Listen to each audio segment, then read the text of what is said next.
and welcome to Travel Talks, the regular Dawes webinar series where we discuss all things business travel. Now, first of all, if you were tuning in and expecting to see our CEO Suzanne Horner, that's not me. I apologise for that. Suzanne is currently with the BTA. So my name is John Cooper. I'm the Group Marketing Director, and I've been drafted in to take Suzanne's place today. But I am very happy to be joined by my colleague, Chief Operating Officer David Bishop. Good morning. Hi, everyone. So, thank you very much for tuning in. We appreciate your time. And over the next half an hour, we're going to be talking about what are the trends that are facing the business travel industry over the next 12 months. So really the things that are shaping 2023 from a corporate travel perspective. So Dave, I guess kicking off, what are the key things that's going to shape business travel this year?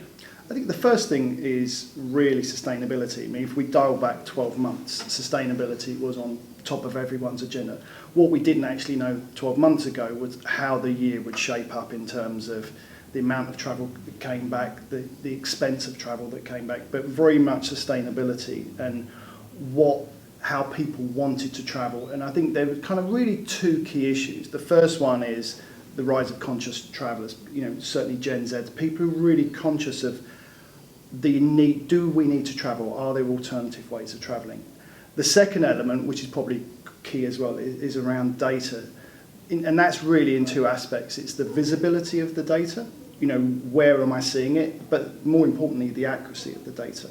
So I know we'll dig into that a little bit later. Right.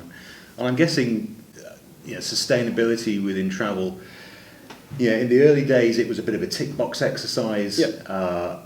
But now it's a genuine driver for shaping corporate travel policy as well as behaviour. Yeah, we're starting to see it come into feature in travel policies and in approval flows. I think one of the things that is, we've heard a lot about gamification. This is a kind of subject that comes in and out of vogue every few years. The challenge that companies historically saw is how do they make sustainability a real key element and a part of their business? Because when we weren't travelling back in 2020 and 21, we thought there would be a position where people would actively not challenge. What we've seen through 2022 is the corporate PLC, that real need to come back and travel. There's to retain profit, to get back profitability. I think what we're seeing now is companies look at gamification as a way to create leaderboards and baselines within their company, so they could actually understand how much travel do they need to pursue to meet their corporate objectives. But then looking at how can they look to reduce travel, either change the mode of travel to make it greener. And I think rail should have been a real key a key receiver of travel. I think that hasn't quite worked out. Okay, so are you saying gamification as far as sustainable travel is concerned is a softer approach to tackling that subject? Yeah, because it's for a lot of companies, if you look at their mission statements or their ESG strategy, a reduction in their CO2 emissions is core and key to what they do. So people have got behind that, but it's kind of what tactics and levers do you use to embed that in the business? Mm-hmm. So gamification, using kind of almost like league tables with individuals or departments, setting baselines of that this is what normal looks like, and then how do you reduce that over a period? Travel only really started coming back in March of 22, so we haven't had that long to see the effects, but it's encouraging to see that it's come back really, really strongly. Now, if I kind of think back to 2007, before the global financial crash, sustainability in the green agenda was really strong, but that went away for probably kind of 6 or 7 years in terms of it being not just on the agenda, but people really acting on it. I think now we're seeing a real change. I think there's certainly, when we see confidence in the rail industry come back, we'll see people move from really heavily into rail. I think if I look at some of our business, if you take people travelling to Amsterdam, now Eurostar is a real credible alternative. It's quick, it's efficient. So that's really that's people taking the green agenda, because it's quick, but it's still slower than the plane. But people are thinking of, okay, the CO2 emissions, so that's then driving their travel decisions. Yeah, and it's great that there are viable alternatives and options out there. Yeah. And I guess shameless plug. With Grey Doors, we have Legacy, which is the Grey Doors sustainability program. But also a couple of months ago on our blog, we did run an interesting article on gamification and how that can be used in sustainability. So I'm just conscious of time that we've got in this webinar because we've got a lot to get through. So do check out the Grey Doors website, gdd.travel, and search for Legacy or search for sustainability, and those things will come up. Also, I should have mentioned before, if you have any questions, please use the chat. So we're monitoring that as we go. We'll hopefully get time at the end. Should be about half an hour, and we'll answer as many questions as we can. If we can't get through everything, then we will certainly get back to you. But yeah, any questions at all, please pop them in the chat, and we'll get those, do those at the end. So conscious of time, Dave, I'm moving on. Obviously, sustainability is a big one, but NDC, we know, it's been around for a long time. Is that finally going to come to fruition in 2023 as something that's really going to influence or trend business travel? Yeah, I mean, it's been 7 years since Lufthansa launched NDC in 2015. It's a long time. We've seen some airlines achieve up to 30% of their total bookings come via the NDC channel. This is really mainly in the leisure space. We haven't really seen it be adopted wholesale across the industry in the corporate space, but we get a feeling that is changing this year. NDC isn't operating at scale with any of the GDSs at the moment. We're seeing a lot of news about airlines are moving on to NDC with the GDSs, but it's not. The challenge is it's not really being adopted by TMCs. I think for us, the benefits of NDC really for the corporate buyer are around price and potentially personalised offers for the corporate or for the traveller. This has been teased out over years that this will be a kind of real key driver for the corporate buyer for NDC, but the reality is it's been quite slow. I think one of our criticisms, whilst we're an agency that have really adopted NDC within our business, I don't think the airlines have really kept up their side in terms of what the real benefits to the corporate traveller were going to be. But we are seeing signs that that's changing this year. But it is a slow process. If you look at e-tickets, that took 13 years from the first adoption, when it first came out, to when it was fully embedded. It's established, yeah. So we're kind of halfway in that journey, if you like. So, I mean, we've adopted NDC, so we've got 4 years under our belt. If I look at some of the airlines that we're using, up to 40% of our tickets are NDC. I think that's mainly through BA and the Lufthansa group. So looking at NDC and the corporate traveller, what's the actual benefit of NDC to a travel manager or the corporate business traveller? Pricing has really been a key feature of this, and where we're seeing savings on for NDC tickets, because we monitor the regular price and the direct price through NDC. We're seeing that average price difference where there is one of around 8%. So it really is driving value for the corporate traveller. So I guess in summary with NDC then, it's the benefit of aggregating that content. It's potentially better prices for the corporate traveller. It's an all-round better experience.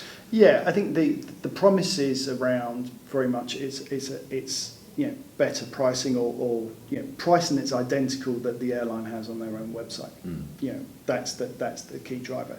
But ultimately, what it's going to be led to is a better retailing experience. If you look at the traditional online booking tools and see how you buy a flight, and then you compare that to how the airlines retail their content on their own website, it's a really different approach. One's just normally for online booking tools, it's very much price based. Where if you look at on the airline's website, it's value based, it's attributes. You get a richer shopping experience, and that's what NDC should deliver. There shouldn't be this twin track process here. So, I mean, our booking tools give that rich shopping and retailing experience. So we're really much on, we're very much on that journey. But we're at the beginning. As I say, we're 7 years into, potentially 13 if we compare to how with e-ticket technology. But I think very much we're on that journey. We've got experience, and we're able to, as I mentioned earlier, we're really able to leverage those savings for our corporate customers. That's great. I'm conscious of time, so we've got to move on. But if you do have any questions about NDC, pop them in the question chat on Zoom, and if we can, we'll definitely get to them at the end of the webinar. So I guess next topic, obviously China has been all over the news. China's opening up again. What does that mean, and how is that going to set the trend for business travel in 2023? Yeah, I mean, if we look back to 2019 pre-COVID, and I won't say that much in this webinar, right, but I think if I do look back, then China and Hong Kong specifically were very much in our top 10 long-haul destinations that we took travellers to. That has that's disappeared completely. I think we're seeing, if I look at kind of the pattern of our business, predominantly around Hong Kong and Shanghai. Very much Shanghai is more of a strategic location historically for business travel, with about 3 times the volume than we saw in Beijing. So, we're keeping an eye on fares.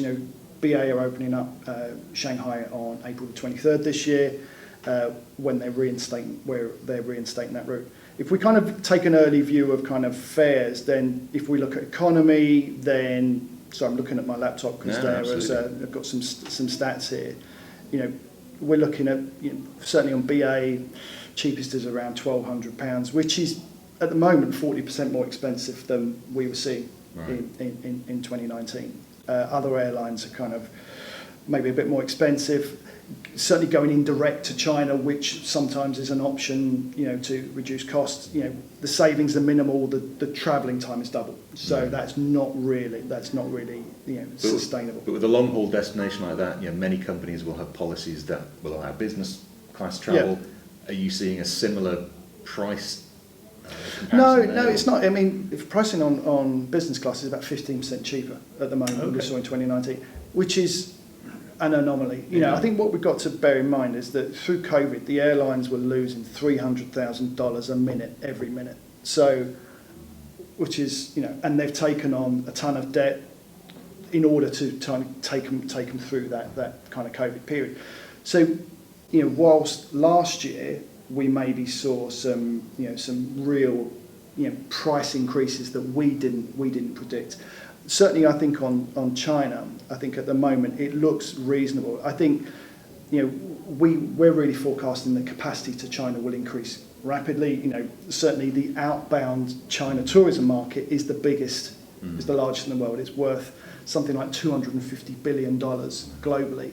So these people, I think we'll see capacity increase to manage that, and then I think that will maybe normalise pricing a little bit more. But I think that's really as we get through 2023. Okay, cool. So look to air. Let's look at rail. What do you think is going to be shaping for business travel rail in 2023? Do you know, it's a great question. I think from our predictions of rail that it would come back really strongly through 2022, because people were maybe hadn't travelled the airport, hadn't travelled on planes as much, and we thought that would really come back with a force. Absolutely not the case. We've seen every other segment of our business go way beyond 2019 levels apart from rail, and I think this is kind of really down to kind of two key factors. I mean, the first one is, the airline industry made a great play of talking about air being, a safe and reliable form of transport. We heard about HEPA filters. None of us had heard about HEPA filters really before. You know all about HEPA filters now. They're massive. But I think it really kind of inspired confidence in the traveller that this is a safe way to travel. I think people didn't have that same mindset with rail. The other really damaging aspect has been strikes. That's really kind of destroyed confidence. So that's a good point about confidence. Has rail lost confidence? People will book a train ticket thinking, well, actually, is the train going to run next week? How is that affecting business travel? I think it's having probably a significant effect. The other aspect is the cost. I think cost, it feels extortionate from my perspective when I look at some prices. If we take a kind of key UK route, which is London Manchester, you're looking at for a standard class fare, £370. It's a 2-hour journey. When you compare to the cost of flights, it is more expensive. And this is something we've been telling the industry, that this is not realistic. I think if there are savings to be made. If by booking in advance you can halve the cost. If you book 4 weeks in advance, you can reduce the cost by up to 75%.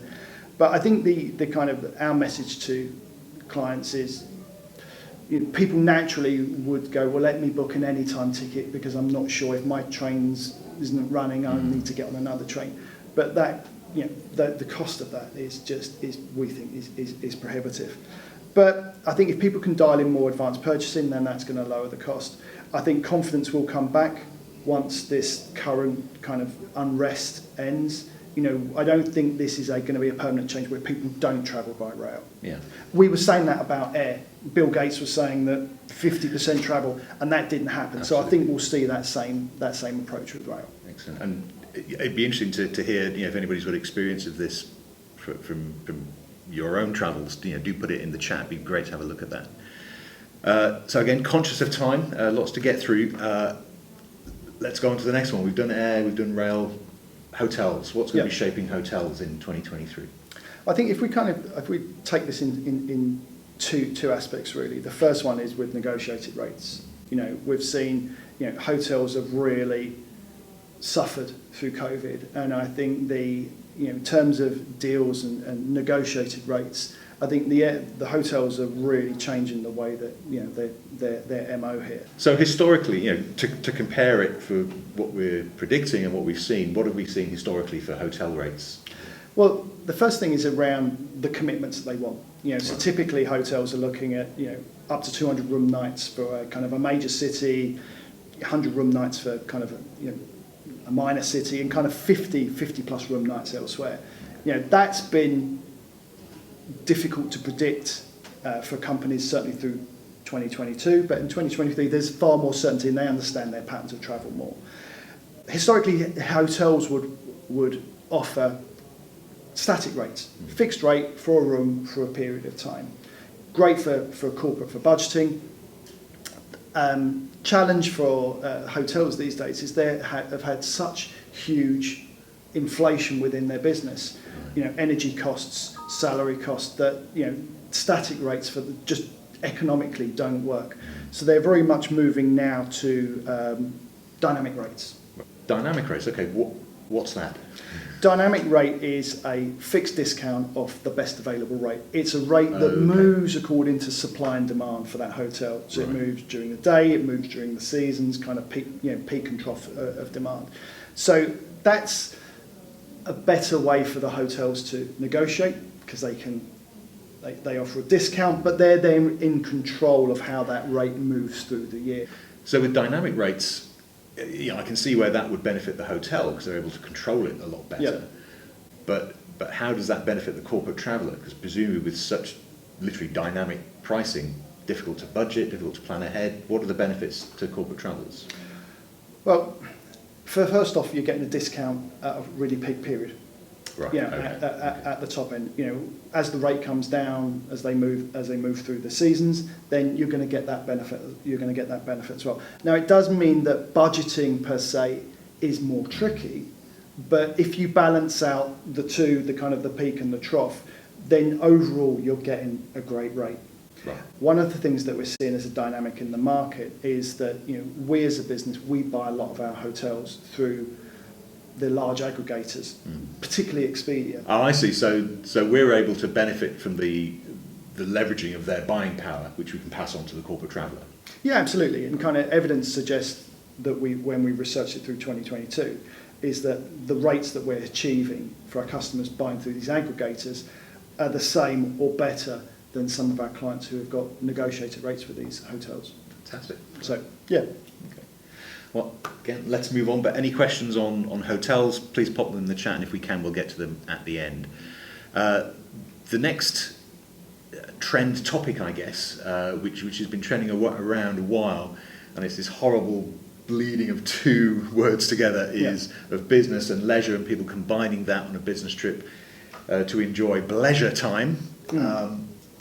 Is that really going to come to fruition, or is that going to get more prevalent in 2023? Is people doing that? Yeah, so I think we've gone through different stages. If I look at the beginning of 2022, when travel came back, because of the restrictions or the kind of the friction in the travelling process, people were tending to travel for longer, so they did. Leisure was a real factor. That tended to kind of disappear a bit as we went through the summer, but in the autumn it really came back strongly. So I'll give you some stats. So we've seen the length of trips increase by 18% in 2022. Okay. They're getting longer. We've seen weekend trips go from 14% in 2019 to 17% in 2022. Now, that's not as high as we're seeing in the States. You know, I saw some stats the other day that showed that 38% of US travel trips involve a weekend. So I think we're moving towards that, maybe a kind of slightly slower rate. But that's definitely a trend, and it really throws up some issues that companies need to tackle in terms of their travel policy and their approval flow. And I guess it's in response to the pent-up frustration of not being able to travel, and now that we can, the desire to basically make the most of it. But as you say, corporates have to think, well, if my corporate traveller is tagging on a couple of days at the end to take some leisure time, where does that leave them from a corporate social responsibility perspective or a traveller safety? Are they responsible for that traveller in that environment, in terms of tracking and safety and well-being? Yeah, so that who pays for it, what the parameters where you can allow it. Traditionally weekend travel was cheaper than travelling kind of in those peak times during a week. So it's just having an understanding of what the conditions where you'll allow it, who pays for what do you do with travel insurance, what do you do with traveller safety and security, tracking. So these are, I don't think that each company really needs to decide culturally what's going to work best for them, but it's certainly a trend, and we see it continuing. Okay, so just super important that corporates are at least looking at, but certainly including leisure within their travel policies to make sure that they and the traveller are covered. Yeah. I think we said at the start, we said we wouldn't talk too much about it, and we've been very careful not to talk about pre-COVID pricing and behaviours, but we can't move into 2023 without looking historically where we were and what the changes are going to be. So how is that going to be affecting travel this year, do you think? So I think for corporates that are looking at pricing that they achieved or rates that they paid in 2019, that's now 4 years ago now. So I think it's unrealistic to look at that as a benchmark. We've seen massive headwinds approach our industry: oil prices, inflationary pressures, wages, other energy costs. Equally, there's tailwinds. Technology is making certain processes more efficient. And I don't think we can really look back with any confidence and base what we're seeing this year on 2019. If you look at kind of what were we achieving and doing from kind of March, April 2022 onwards, that is our new benchmark within our business. 2019 is very much done. I guess COVID, yes, of course, it's changed things, and it's unrealistic to disregard that and say, right, well, that was a massive blip, but it has had an effect and will continue to on pricing, on policy, on everything, really. Yeah, very much so. I mean, so unrealistic to compare it. Yeah, it doesn't really support your decision making. Don't use that. Look at what happened in 2022. That is the new benchmark. Yeah. It's too long ago. There are too many factors that have changed. Airlines lost $300,000 a minute every minute of the COVID period. Some of that needs to be recouped. So, and we saw that very much through, some of the pricing in 2022. I know we're going to get onto that later. Well, That said, let's try not to spend too much time or make too much reference to COVID again. But something we were all talking about all the time, which seems a distant memory now, is Brexit. And obviously that's changed travel, certainly within Europe.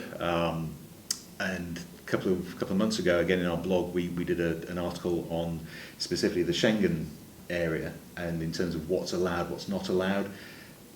Probably just worth reiterating what that's about and how that's going to affect travel and just making sure everybody's aware of those new legislations. Yeah, so since Brexit, UK passport holders have been allowed to stay 90 days within Schengen. There's a debate on how you say it, isn't there? Schengen countries. Let's say Schengen. Yeah. So UK citizens since Brexit have been allowed to stay 90 days within a rolling 180 days within the Schengen area. Right. Until now, passports have been manually stamped upon exit and entry, which has been great because it kind of harked back to when the before that days, when we would always get a stamp in your passport. So, but the Schengen countries in May 2023 are launching an electronic entry and exit system, or EES, which will replace the stamping of passports. Okay, but that's nothing new, right? Because it's not part of Brexit. That was agreed back in 2017. Yeah, absolutely. Right. Yeah, and the UK is a third country, so Right. we fall under those rules. So the new EES will register a traveller's name, the type of travel document like passport, any biometric data, fingerprints, or captured facial images, and the date of entry and exit from a particular country. So does a corporate traveller need to do something new? No. It's just No, the data will be captured, it will be shared amongst all the Schengen countries. So it just means if you do fall into that, I'm going to go over that 90 days within 180, electronically the passport control can capture that. So now you're relying on if you enter a European country, then potentially flicking through your passport and see if you fall within those rules. That's not going to be the case. Right. So if you do feel that you're going to go outside that, then you will need to get a specific visa for the country that you're visiting. Right. So I guess, Dave, the key takeaway on that is just being aware. If you're a frequent traveller, and certainly obviously within Europe, it's making sure that you're keeping a tally of those days so you don't exceed what's allowed within the Schengen Agreement. And of course, shameless plug, Grey Doors can help you with that. Speak to your account manager through our data reporting tool. We can monitor traveller activity, traveller data, and I guess set in alert buffers if you're getting near to that cut-off point. Yeah, potentially, yeah, absolutely, yeah. Okay. So sticking with Europe, are there any other trends that are going to be affecting travel this year? Anything we should know about? Yeah, the big one is there's the introduction of the European Travel Information and Authorisation System. Bit of a mouthful. ETIAS is easier. This was agreed in 2016, and the introduction has been postponed for 6 months, but it's coming in November 2023. Effectively, it's similar to the US ESTA. Oh, okay. Right. Yeah, so it will cost €7, and that will give you 3 years coverage, or until the expiry of your passport, whichever comes first. So if you can travel visa-free in Europe, and as you can if you're a UK passport holder, then you will need an ETIAS. This is different from a Schengen visa. If you can't travel visa-free, those rules will remain the same. So ETIAS can only be done online. It only takes about 10 minutes to complete, probably similar to the ESTA process. And typically you'll get a decision maximum within 4 days, 96 hours. Right. In reality, we think that will be sooner. It's not yet ready for application. There's nowhere that you can apply for now. Please be cautious. We will see a lot of kind of scam websites creeping up around as we do with ESTAs. So, we'll be issuing specific guidance to our customers through the... Well, I'm going to say, is this something a TMC can do on the traveller's behalf, or if not, at least guide them in terms of these are the forms you need, this is the online website you need to visit? Yeah, very much so. We can guide. There are a lot of questions that will be specific to that traveller. Right. And as we've seen the ESTA develop, in the years they've had it in, the type of questions, the depth of the questions get longer. Certainly each time I apply for one. And so, there are we'll see the same with the Etihad. So it doesn't feel like it's something that the TMC can do on the traveller's behalf, Right. particularly as you're making personal declarations around Okay.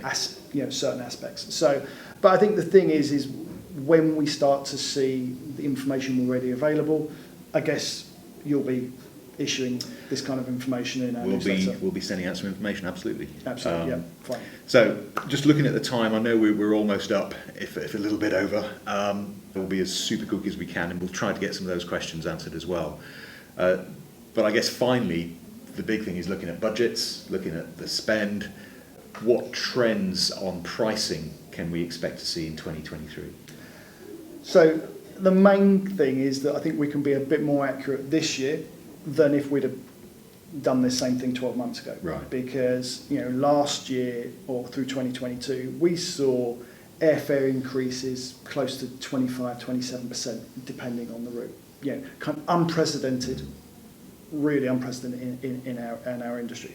I think we're starting to see a lot of that as inflationary pressures dial out, particularly with airlines as two factors, supply becomes more regularised and in lockstep with demand. But we're still going to see changes this year. So we predict with domestic flights within the UK, we predict a 5% increase. With European flights, 6%. Long haul, a wide spectrum here, between 2 and 10%. We can see Africa and the Middle East, probably the lowest inflation. Okay. Asia, really driven by China, potentially the highest. But we've got to wait and see how the airlines react to this kind of demand from the Chinese market. And hotels? Any predictions there? So hotels, globally, it's probably we don't have enough time to do that. But if we just kind of focus on the UK, London, we reckon around 10% inflation. Actually, within the regions, we expect a contraction of between 2.5% and 3% this year. Oh, really? Yeah. And looking at rail, what can we expect to see in 2023 on domestic rail fares? So first thing is that regulated fares, which make up about 45% of the rail market, will increase by 5.9% on the 1st of March. So regulated fares, things like season tickets, anytime fares, with unregulated fares, which make up 55% of what's sold, we're not really sure what will happen to them. I think we might see the rail companies doing tactical fares as a way to restore confidence and kind of bring people back into travelling. But it's a crystal ball. We don't really know what's going to happen just yet. I think once this industrial action stops, I think the train operating companies will kind of employ their tactics and levers in order to kind of get us back. So let's see then. If they are trying to restore confidence, then we could actually see rail prices fall. The challenge is we didn't see that in 2022 with the airlines. So there's not a great precedence there. But it's a bit of a lottery. It's really too difficult to call on that at the moment. Okay, cool. Well, again, my catchphrase, conscious of time, we're pretty much up, but I am keen to go to questions. 'Cause thank you so much for sending those in. We've had a few come through, quite a few actually. We've probably got time for a couple. So first question, Dave, how will online booking tools develop this year? That's a good question. Yeah, I think one of the real key features of COVID was this concept of hyper-digitalisation. People did everything online. So I think the people's expectations and the bar is a lot higher than it was, pre-COVID.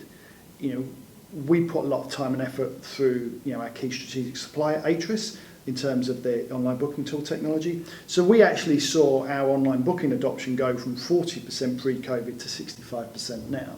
What we're going to see now is really that matching of the consumer experience in the B2C world.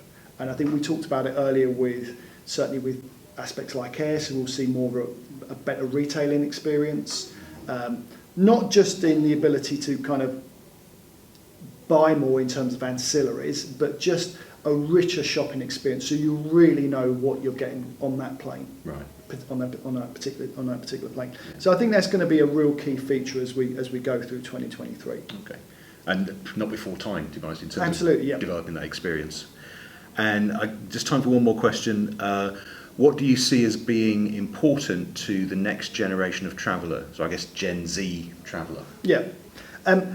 We've mentioned some of this kind of earlier. I think we'll certainly see, if we go back to sustainability that we talked about at the top, so I think we'll see more the availability of CO2 data at the point of sale. Right. I think it's important. It's important to every gen, but particularly Gen Z. So I think we'll see that. I think if we look at the travel suppliers, the industry, I think the one area that needs to come up to speed with, certainly as we've seen with the airlines and car hire companies, is hotels. So I think we'll see more of a digital check-in experience. So choosing your room, like selecting your seat. You can do it with certain vendors at the moment, Hilton, you can do that. But I think that's something that we'll see across more of the major brands. So you'll be able to bypass reception to check in. And I think so that will speed up the whole process. Potentially you can personalise it a lot more as well. So that's something that is a trend that I think we'll see a lot more of through 2023. And I guess for hotels, that's a bit of a win-win for them as well, because they won't need as many staff. Or they won't need as many staff in those kind of positions. Yeah. So it's not going to be across every hotel brand at every star level. I think we'll certainly see that kind of high-touch boutique hotels, that first customer interaction is super important to them. So I think we'll start, there'll be more of the traditional way, but I think, certainly kind of if you're looking at 3 and 4 star brands, there'll be more of a digital experience around every aspect, not just check-in, but room service, taking advantage of the amenities in the hotel. So we'll see that kind of very much kind of a trend throughout 2023 and 24. Dave, that's brilliant. I'm afraid time has beaten us. We've got lots more questions that we haven't had time to get through. We do promise we'll try and answer all of those directly back to you. But for now, Dave, thank you so much for sharing John. your insight. Thank you for your predictions for 2023. We'll see what comes to fruition.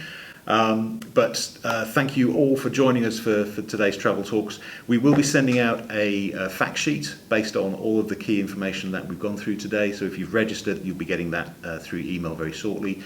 We'll also be having a recording of this webinar on the website, so gdg.travel/talks, and we'll find it on there, but we'll send you information of when that's ready to download and to watch. And do stay tuned for the next edition of Travel Talks, where we'll be discussing how to create a successful travel policy. And certainly some of the things we've talked about today need to be considered when you're putting that travel policy together.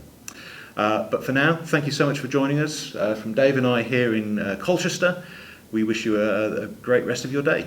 Thanks a lot. Thank you. Take care. Bye. Bye-bye.